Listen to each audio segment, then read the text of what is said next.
This is Adam King from Aliens Don't Ring Doorbells, and you're listening to Madness to Creation. Go ahead, say it. Welcome to the Madness to Creation podcast, where mental health and music merge. This is Maddie. How are you doing?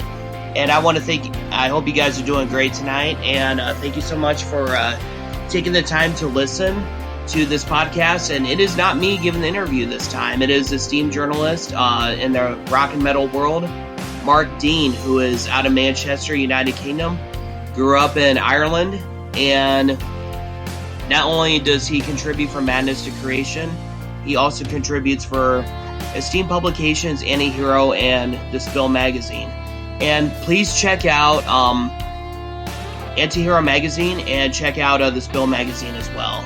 And also Mark Dean, check him out on Facebook at Mark Dean Media Journalist, and put a dash in between Mark Dean Media Journalist. Put a dash in between each one of those words, and you'll find him on Facebook. And you also find him on Twitter at Dino Jew, and that is capital D E-A-N-O capital J-O-U.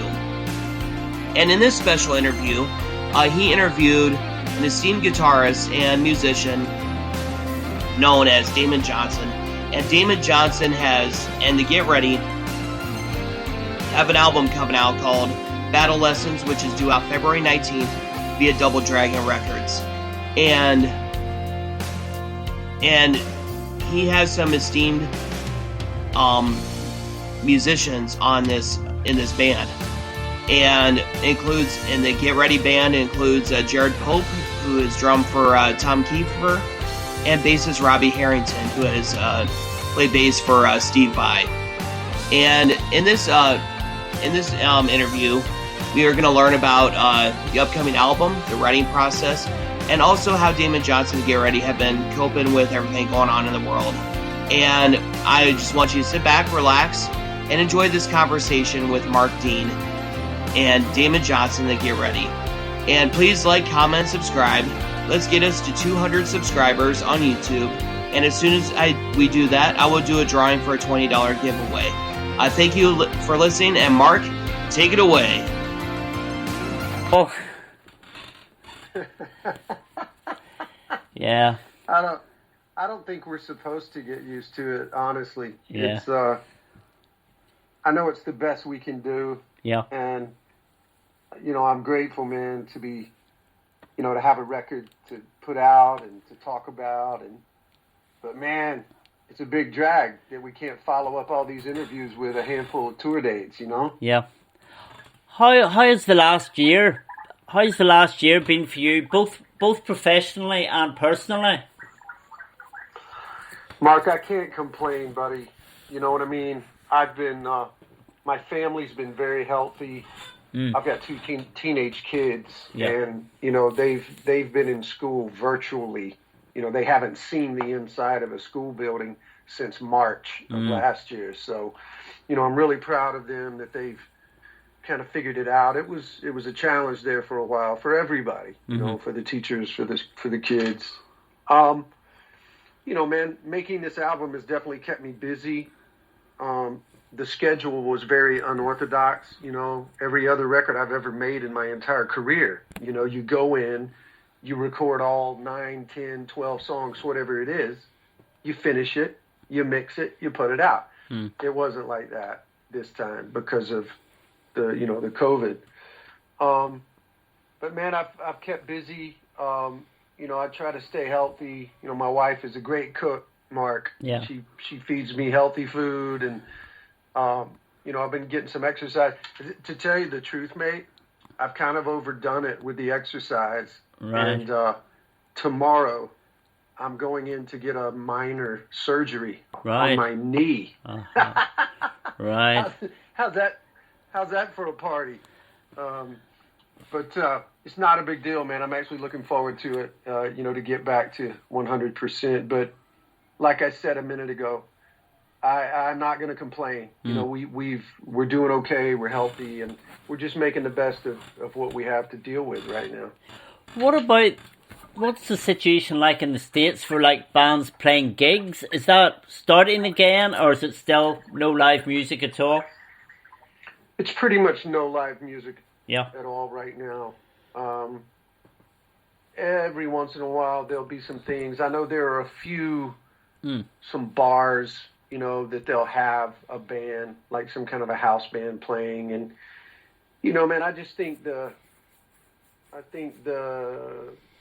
facts, you know, the news, the you know, the doctors, the scientists, all the information they're giving us is that it's just not time yet to congregate indoors, you know, where everyone is breathing the same air. Yeah. I do think that after this year that we've all been through, just civilization as a whole, I do think that we'll be able to gather in some more outdoor settings, much more than we did last year when we still didn't know a lot about the virus. Yeah. You know what I mean? Yeah. We know so much more about it now. And I think there can be some outdoor gatherings. Yeah. Maybe even by this springtime, certainly by the summer. Yeah. How are Americans generally taking it? Because I know in the UK, people initially followed the government guidelines, followed the rules strictly, but now it's got to a stage where there's a lot of resentment that governments are telling people essentially how to behave. Yeah, it's tricky, mate. You know, there's definitely some of that here. You know, I feel like you guys over there in the UK, I feel like that you dealt with it far better than we did here in the States. You know, just if you do the numbers, just the percentage, the case numbers, the number of deaths, the number of, you know, people that were in the hospital per capita. I mean, it was just so much more over here because our government did not do a great job of handling it. They did okay. Look, there's no owner's manual really of how to deal with something like this in the 21st century. It's a tremendous challenge, but there was just so much misinformation, and there was some indifference from our government for a while. So I think we're kind of paying the price for that. We have been paying the price for that over the past several months. As you know, we have a new administration now. Yeah. I personally am hopeful that we can really roll up our sleeves and manage this thing better. Yeah. All indications are that is starting to happen. Again, man, there's a lot we don't know. They're still making some things up as we go. Yeah. It's a mess for the whole world, mate. I get it. You know, there's people losing their businesses. They have no way to make a living compared to what they've been doing for the last, decades. So it's an incredible time, buddy. If I take that financial side, people are obviously going to look at your career resume and think, this guy's been in a lot of big bands. He's going to be financially set. But that's not really the case, is it? I mean, you guys struggle like everybody else. Oh, yeah, man. Listen, I've had a great career, and I've certainly been able to support my family my entire adult life. You know, raise 5 kids and over 2 different marriages, but you know, got a house and our cars are paid for and stuff like that, man. But you know, you deal with a situation like this where we've not been out touring, and you know yourself, Mark, pretty much over the past decade, the only real way musicians can generate revenue is by performing live. Yeah. You don't make money on record sales anymore. Yeah. You're not going to get rich on selling T-shirts on your website. So, you know, but I'm proud of my family. You know, everybody's been very frugal.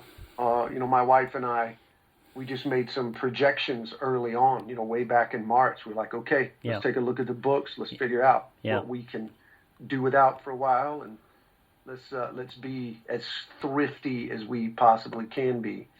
And I mean, we're making it. We're getting by. We're going to be okay, but it is a struggle. Yeah. You know, it's a challenge. It's not easy. You know, you're looking at the bank statement going, okay,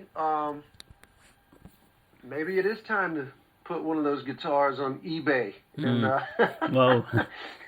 You know, so far I haven't done that, but I'm certainly not afraid to or ashamed to if things got to that. Yeah. Obviously, you mentioned there a couple of times you've got good and strong family support. Has it had, this whole COVID situation, has it impacted on your mental health, your own mental health? I personally had 5 or 6 months with no income at all, and I found that it affected me. Yeah, there's no denying that at some point over the last 9 or 10 months, every one of us, it's inevitable. Yeah. We have all felt some anxiety, some depression. For me, it was kind of back in the springtime, when we were just kind of receiving that initial blunt force, okay, no shows, everything's getting canceled, everything's getting shut down, all these plans are off, and there's a big question mark about how long it's going to last and when we can return. Yeah. I felt some anxiety as, I think more than anything, as a band leader. This is my band. This is my little independent company I'm running. And selfishly, I had a mountain of plans for 2020 and certainly into 2021. So this just put a stop to all that, and it was tough. Yeah. It was tough. And those are the moments that you're grateful for your family, your inner circle of friends. I mean, I had so many deep conversations with my bandmates, with my producer, Nick Raskulinix. And, I guess in a way we were all trying to kind of lift each other up. Yeah. If one person was really down this week, then we would focus our energies on that person. And a lot of times, man, they just need to talk. Yeah. And you just need to listen. So I've done a lot of listening, mate, over the last year for sure, because there's definitely been a lot of people in my inner circle that have struggled a lot with this. Yeah. Returning to the album then, when was it actually recorded? The songs themselves, were they all new? Was it recorded pre-COVID? What was the whole process that took place to get the album done? Mark, all the songs except for one were written back in the fall of 2019. Right. So the songwriting pretty much all preceded the COVID. We started recording 3 songs in late February, early March. And of course, March 15 here in Nashville, that was the day that the lockdown happened, and they had everybody staying home. So we did 3 songs then. We weren't able to get back together, partly because of COVID, partly because of schedule conflicts, until June, until the summer. And we did 3 more songs then, and then we did the final 3 tracks just this past October. Yeah. So, as I said earlier, it's been a very unique method of, making a record. But we got it done. I hope we don't have to make it that way ever again. Yeah. But, you do what you got to do. What about the album cover? I mean, how do you select an album cover? Do you have a song in mind when you look for a design for the album cover? How does that selection process for an album cover take place? For me, obviously, as the songwriter, and I just have all these things kind of in my brain, and I began to look around at different pieces of art, watching some film, and just thinking, hey, let's see what presents itself. What might be a good vibe for this. I wasn't even really sure what the title of the record was going to be yet. But Mark, I have an incredibly talented brother-in-law. Right. My wife's brother. Yeah. Carl. And he is kind of a graphic artist, and he had several things up on his website. And I was just looking through it one day, literally for fun. And I immediately was impressed, and I thought, wow, maybe there's an album cover right here. And that's exactly what happened. I picked, that image. And, and of course, I called him, and I said, hey, man, I really love this monolith, this thing. It represents kind of an explosion of energy. Mm-hmm. And I said, it speaks to me as knowing what the record sounds like, what the songs sound like and feel like. And he was so happy, and then he did a great job of coming up with a new logo, the way the album title is done on the artwork. I couldn't be happier with that album cover. The bio on the press release that I got, which I read through, it says the song lyrics to Battle Lessons are about some past experiences in various bands I've been in through the years. That's going to set you up for a lot of questions. To elaborate on that comment. Well, yeah, I mean, there's great experiences, there's positive experiences, there's negative experiences. Right. Bands are like a marriage. Mm. And anyone that's been married will tell you that marriage is tough. Anyone that has been in a band, a working band, will tell you it's tough. And I looked at all of that as simply kind of a journey, like that is all the experiences, the path that I have taken. It's crazy to think, Mark, that I've been a professional musician now literally for 30 years. That's a long time. Yeah. So as I look back over those and I just think, hey man, what an amazing experience to write, record, tour, discussions about artwork, discussions about business, discussions about finances, about road crew, about travel, about the schedule, all that stuff. It's hard work, man. That part of it is really hard work. And that's kind of, for me, I feel like that's what's cool about the lyric and the chorus. It talks about when we were young, nothing to lose. When you're younger, man, you'd play for free. You would play music for free. You'll go to band rehearsal for free. We would drive hundreds of miles and play for free because we were young and developing, and the energy of it, the excitement, the newness of it. You grow up, you do it professionally. You gotta tighten up your belt strap, mate. And it's a business then, and it's hard sometimes to run a business with other people, because everyone has different priorities in their individual lives. So, Battle Lessons is a look back to that. It's like, hey, I'm gonna take everything I've learned. These are lessons. These are battle lessons that I have learned. And like the song says, there are no battle lessons lost on me. I guess they're kind of like notches in the back of my guitar. You know what I mean? Yeah. And it would be a shame had I not paid attention and learned from all those things. Yeah. So I find it, ultimately, it's a celebration, Mark, to be where I'm at now, back behind the microphone, putting these records out on my independent label and calling the shots. Yeah. Some days, man, it's really exhausting and it's a lot of work. It's certainly not easy, but it's kind of simple. There's just things I got to do day to day and get it done. And it's nice, man, to not have to make decisions by committee anymore. You know what I'm saying? Yeah. It's actually quite... It's nice. Go on. I was just going to say, it's nice not to have, 50 emails a week and you got to, there's 20 people copied on it and you got to, well, this is what I think it should be. And yeah. It's actually quite a surprise hearing you mention, obviously there's going to be negative experiences as well as good, because throughout your career it always seemed like a smooth transition when you left one band and moved to another. There was never any bad talking or backstabbing about what happened.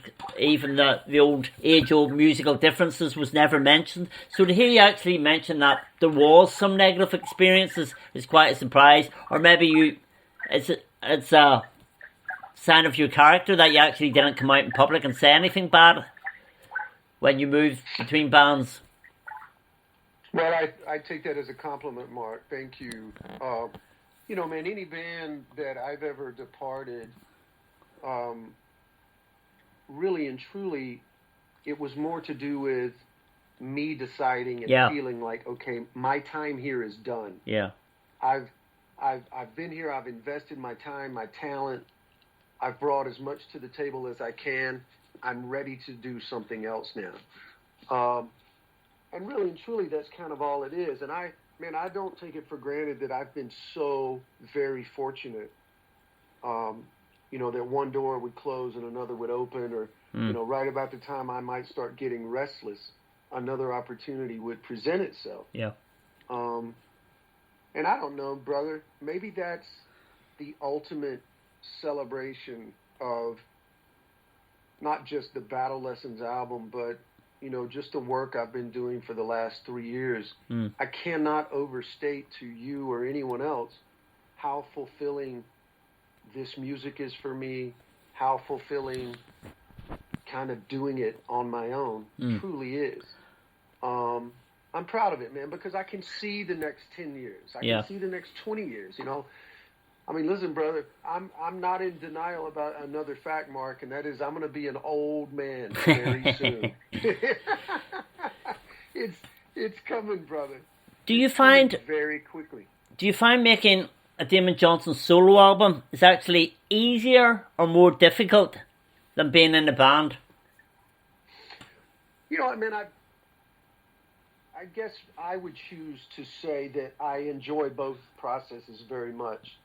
Obviously making my own records, I get to kind of do what I want. I get to write what I want, sing, say what I want. Yeah, but there's more pressure. I'm open. I'm certainly open to ideas from the people around me. Yeah. My band, my producer. Again, that's another great thing about experience. You learn to. You don't take it as criticism when someone says, "Hey, man, let's work on that second verse a little bit. I think that could be better." I don't get offended by that kind of stuff. The great thing about doing it in a band situation, that's what I loved about Black Star Writers, is that there was kind of a sharing of the pressure. We could all share the responsibility. I know in the beginning, Scott Gorham felt a heavy weight. It's like, all right, man, I'm putting a new band together. We're going to write new songs, and I'm going to be under the microscope more than anyone. Yeah. I totally understand and appreciate that, but it was a relief for him. I know, when Ricky and I stepped up and started doing a lot of heavy lifting in the songwriting department. And then it was just fun. It was just a blast, man. It was never hard work, never a challenge to write songs with those guys or to make records. It was always a lot of fun, man. So and I miss that experience with them as much as I miss being on tour with them. Yeah. You mentioned there Scott Gorham. Of course, you did a recent online show with just Thin Lizzy songs. Yeah. You've obviously been a huge fan of Lizzy from way back, but what was it like the first time you went into the studio and there was Scott Gorham and you were like going head to head with him, dueling guitars with one of your heroes? Yeah, it was incredible, Mark. It was incredible. I've often said that it was a really good thing that Scott and I had about 2 years worth of tour dates. More like a year and a half, under our belt together before we were in the studio. I think I would have been much more nervous, uncomfortable to go in the studio with a hero like that, someone who's clearly a legend and has earned it. Yeah. I would have been much more unsettled than I was the way it ultimately happened. You've certainly talked to Scott. Yeah. Talked to a lot of other people that have worked with Scott. Man, Scott's just got a great attitude. He's still got that California cool that he had when he first came over to England back in the early 70s, Yeah. And it's a real calming energy that he brings, and he was super supportive, and let's be honest, man. Ricky and I were coming up with great stuff. Yeah. We were walking in the door with some fantastic songs, so it was a relief for Scott to hear that music and go, wow, all right, we're going to be fine. These songs are good. We're going to be okay. Do you have any plans to do something maybe similar to that Lizzy show that you did online with maybe another band and just do all their material? Maybe one of your heroes. Has that thought ever crossed your mind? Something similar to the Lizzie thing? Honestly, Mark, I haven't thought about that. Yeah. Richie Faulkner and I are mates. We've been friends a long time, and Richie lives here in Nashville now, so that was a big part of that idea coming together. I wouldn't be opposed, man. I mean, because it's just fun to play the music from your childhood or your teenage years, your development years. Yeah. But I will say that two things. One, we're planning to do a new live stream. Right. We want to play the bulk of the new album. Treat it almost like a regular Damon Johnson concert. You know? Play some of the hits from my past and from some of the other bands I've been in, but for the most part, play the bulk of the record.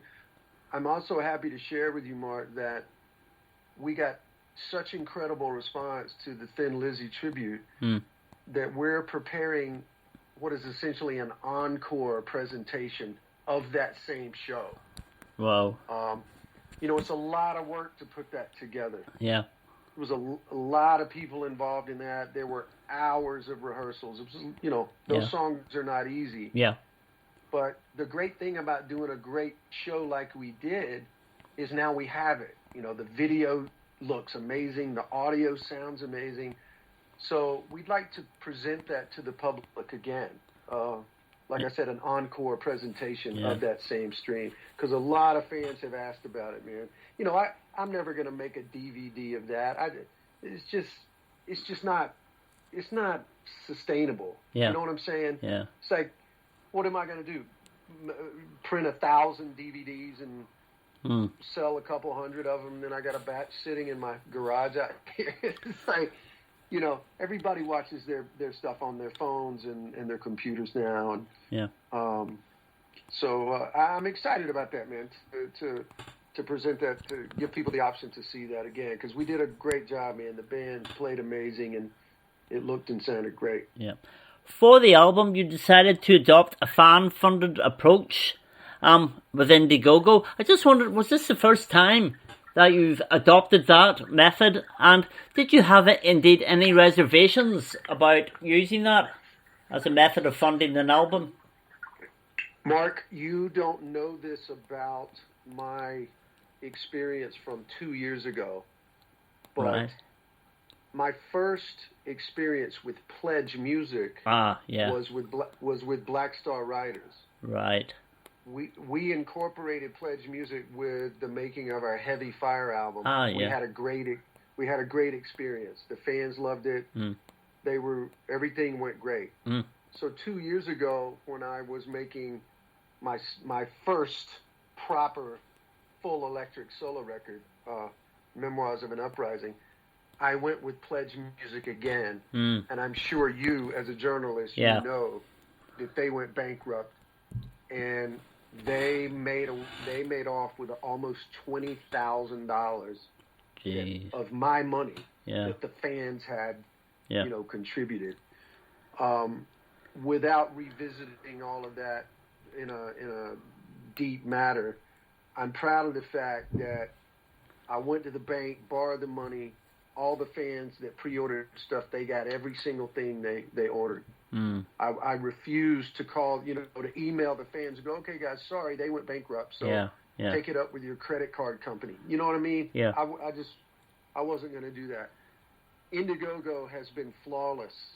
Yeah. They've already delivered all the revenue. That's how I've been able to hire a Grammy-winning rock producer, the best publicist, the best artwork, the best vinyl manufacturing plant. All of that stuff, man, is all because of the fans. So it's a big part of what I'm doing now as an independent business, Mark. I can't overstate my gratitude to the fans. They're giving me this opportunity to prove myself, to step up and go, okay, guys, you've invested in this. Here's what I've done with that. And so far, man, the reaction has been 100% positive across the board. So I'm really proud of that, and I'm grateful to those fans. I guess it helps as well that obviously you've worked with Nick before. Totally, mate. Yeah. Totally. I fucking love that guy, man. I'm going to be making records with Nick Raskulinecz the rest of my life. I'll work with some other producers along the way, I'm sure. But I just see Nick as someone that's going to be a part of my musical life. More than anything, because we're mates. Yeah. Our families are friends. He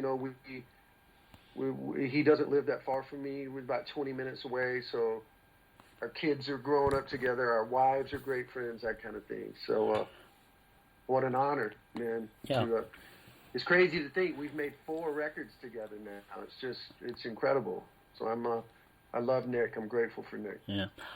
You're based in Nashville, still obviously widely recognised as the home of country music. Indeed, you visited that musical genre with Whiskey Falls. Have you ever had any plans to do a different Damon Johnson album, maybe in a musical style or genre that people wouldn't associate you with? The good thing, that's a great question, Mark. The cool thing about that as it relates to Damon Johnson is I've already proven that I love so many different styles of music. From the bands I've been a part of, all you got to do is look at my discography. The Brother Kane stuff, Played to the System, my solo acoustic records, certainly Black Star Riders. It's all under the category of rock, I guess, except for Whiskey Falls. Yeah. But, man, right now, I'm so in the mind space of just rocking the fuck out, Mark. Yeah. Riffs, the big amps again, tempo, energy. But, hey, man, I wrote a new song yesterday, and it was very acoustic. It was very melodic. It was not anything like, what's on this new record. So you never know, man. You never know. I would never pretend to equate myself with some of my other artist heroes like David Bowie and Tom Petty, but the kind of the roadmap they've made for us is, if you're really an artist and a songwriter, you can do anything you want. Yeah. If it's quality, your fan base will be there for that and support that. And I'm great. I love that fact, man, that my fans, they already know that I can be a hot mess.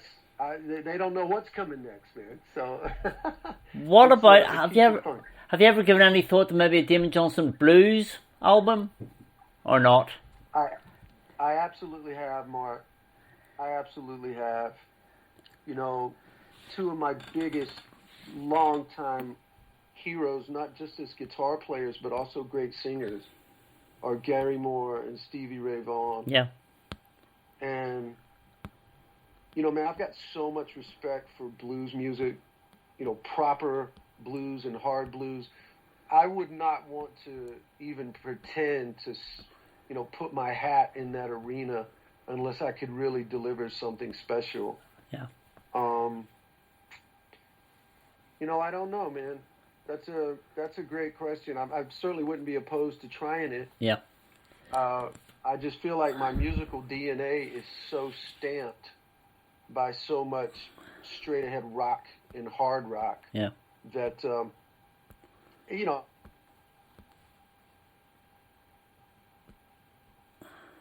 Are you still there? I mean, I love Rory Gallagher. Yeah. I certainly love Hendrix and ZZ Top and then all the old blues guys, man, even before the Rolling Stones, the Muddy Waters and Lightning Hopkins and Albert Collins and people like that. And that's what it would take, man. I'd want to do a deep dive on all of that energy, and it would be fun to make a blues record. Yeah. Obviously, nobody knows what the future holds and things are up in the air. Do you even have a schedule at the moment for the rest of the year? Have you got anything provisionally lined up to promote battle hymns or battle lessons? Sorry. That's all right, man. There's a couple shows on the books. We're hoping to get confirmation for an outdoor show in April. There's a couple of support dates for some bigger bands that'll be fun. They're talking about possibly in May or June. Yeah. Same later in the summer. There's a couple shows. Man, what we hope will happen is that the COVID restrictions will lift because the virus is being better contained and better managed. Yeah. I think the important thing is not just that people are ready to get out. I think people are beginning to feel safe to get out. Yeah, sure. The vaccines are here. It's taken a while to get that rolled out and everybody get those shots. But I'm telling you, buddy, I can't wait to get mine.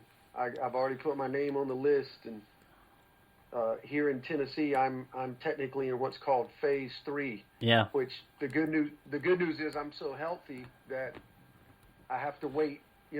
I'm so healthy that I'm in good shape. The bad news is that I'm going to be one of the last ones to get the vaccine. So we'll see. And obviously, you mentioned earlier you've got this hospital thing to get through first. Yeah, the people at the orthopedic hospital were laughing at me because I'm just so happy about getting this surgery. I was excited to get the MRI. I was excited to get all right, here's the date and here's when you got to be there. Because I guess, any kind of surgery can make people anxious. But, man, I'm just so ready to get this knee back to 100%. I've been limping around on this thing. You'll find this almost definitely interesting, Mark. I injured this leg in the summer of 2019 when I was doing those few festival dates with Thin Lizzy. Right. Remember we did the Black Rose album in full at Steelhouse. Yeah. Then we went down to Belgium for a festival there, and I was in the little gym there at the hotel, and I kind of pulled my knee a little bit, and I just thought it was something minor. It didn't cripple me. I could still walk around and play shows and whatever, but man, it just never healed up. And so I've been sort of managing that for a bit too long. So I'm very happy to get this done tomorrow, man. You mentioned there Thin Lizzy, you mentioned Black Star Riders earlier. How would you describe your relationship with Ricky? Obviously, you've gone out together many times in bands, just the two of yous. It seems like a really good relationship. Is that something that, it's not confined to studio and live shows, that you are genuine friends? Genuine friends, mate. Yeah. Totally. I've spoken to Ricky quite a lot in recent weeks. It's almost funny that we both have a solo album coming out on the exact same day, February 19th. There you go. I sent him a text and I was like, "Oh man, we should do something together." He's like, "Well, I can't do it on a release date, mate. I'm too busy. I got too many interviews. I got too much stuff," and which of course I totally understand. But I don't know, man.